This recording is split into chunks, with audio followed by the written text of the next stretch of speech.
시청자 여러분 안녕하십니까. 287 예보의 앵커 김동완의 시선 지금부터 시작하겠습니다.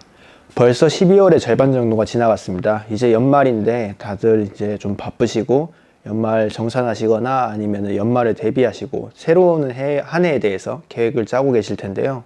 오늘 그 2020년에서 가장 핫했던 이슈 중에 하나인 아파트에 대해서 조금 이야기를 하고자 합니다. 네, 우리가 가장 많은 이야기를 들을 겁니다. 우리가 살 때 어디서 살 것이냐라는 이야기를 많이 들으실 텐데, 많은 사람들한테 물어보면은 어디 살고 싶냐라고 하면 나오는 대답은 하나였습니다. 아파트에서 살고 싶다라는 이야기를 하는데요. 우리는 왜 아파트에서 선호할까에 대해서 사실은 조금 고민해 봐야 될 필요가 있지 않나 라고 생각합니다. 일단은 많은 이유들이 있을 겁니다. 그냥 내가 사는 집이라든지 아니면 내가 가장 많이 봐왔던 집이라든지 아니면 내가 태어나서부터 거기서 살았다든지 아니면 단독주택에서 아파트를 이사했는데 좋다든지, 물론 그런 주관적인 입장도 좋습니다만 경제적인 입장에서 좀 이야기를 해드리고 싶습니다. 아파트를 중심으로 사실은 굉장히 많은 사람들이 살지 않습니까? 아파트에서 사는 사람도 굉장히 많지만 근처에서도 상권이 밀집하게 됩니다. 왜냐하면 아파트에 사시는 분들이 굉장히 많은 소비력을 가지고 계십니다. 왜냐하면 사람이 많다는 거는 그 자체가 소비력이 많다는 의미가 되고요. 또 아파트 안에서는 편의점이나 아니면 헬스장, 골프장, 그리고 수영장, 독서실, 그리고 도서관, 사우나, 노인정 등 여가시설은 기본이고요. 유치원이나 어린이집 같은 경우도 많습니다. 아파트는 필연적으로, 그리고 아까 말씀드렸던 높은 인구 밀도 덕분에 대중교통이나 아니면은 예를 들자면 버스라든지 이런 건 기본으로 깔려 있고요. 좀 많은 아파트가 밀집된 지역이라면은 지하철도 생길 수 있습니다. 지하철도 생기고요. 또 대형 프랜차이즈들, 우리가 생각했을 때 피자헛 같은 프랜차이즈도 될 수 있고요. 다양한 형태의 프랜차이즈들이 아파트 근처에서 밀집되게 될 것입니다. 그래서 좀 더 상권에 있어서 소비 수요를 잘 충족시켜주고 이마트라든지 홈플러스 같은 대형 할인마트들도 입점할 가능성이 높습니다.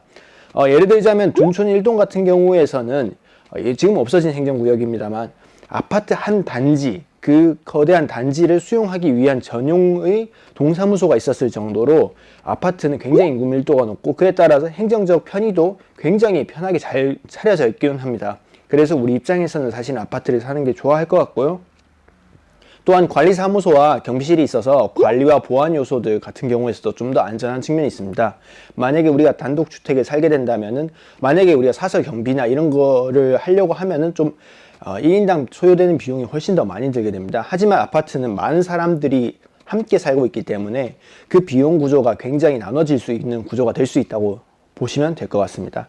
또한 이런 규격화 시스템들, 아파트를 짓게 될 때도 애초에 모든 게 똑같이 올라가지 않습니까? 그러면은 더 많은 양을 주문하게 되고, 더 많은 양을 주문함으로써 단가를 낮출 수가 있습니다.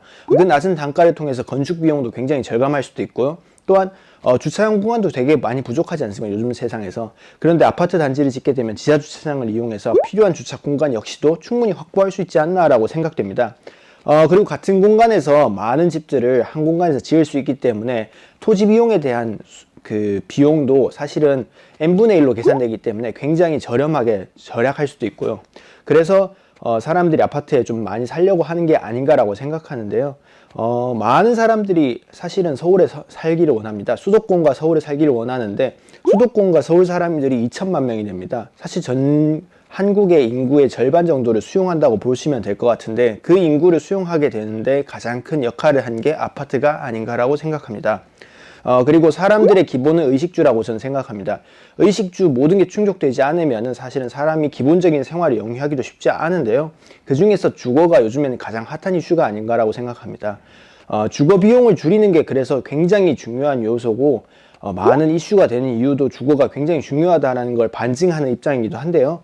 주거 비용을 낮추기 위해서는 어떻게 본다면은 우리가 좀 비선호되는 단독주택이나 빌라 같은, 어떻게 보면 같은 면적에 좀 적은 사람을 수용할 수 있는 요소의 그러니까 주거시설을 짓는 것보다는 아파트를 통한 더 많은 밀집된 주거시설을 통해서 더 많은 사람들이 자기들이 원하는 지역에 살 수 있도록 하는 것이 좀 더 도움이 되지 않을까라고 생각됩니다. 그리고 또 아파트를 많이 살다면은 어쨌든 비용 자체가 줄어들어서 지금 가장 이야기가 많이 되는 부동산 값을 좀 더 줄일 수 있지 않을까, 억제할 수 있지 않을까라는 생각도 들게 되네요.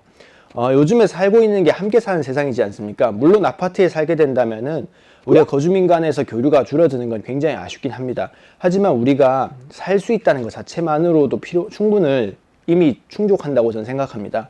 그래서 좀 더 편한 집에서 살기를 원하는 사람들이 아파트를 선호하는 게 아닌가라고 생각합니다. 돈만 내게 된다면 경비시설이나 다양한 편의시설을 접근성 있게 굉장히 편한 위치에서 수용할 수 있기 때문에 좀 더 사람들이 살고 싶어 하는 게 아닌가라고 생각되고요. 그래서 앞으로도 이런 기조는 계속되지 않을까라는 개인적인 생각입니다. 네, 오늘은 이렇게 좀 개인적인 이야기를 좀 드렸던 것 같습니다. 네, 오늘도 많은 시청 감사드리고요. 앞으로도 많은 시청 부탁드리겠습니다. 새해에서도 D87 예보는 계속될 것 같습니다. 감사합니다.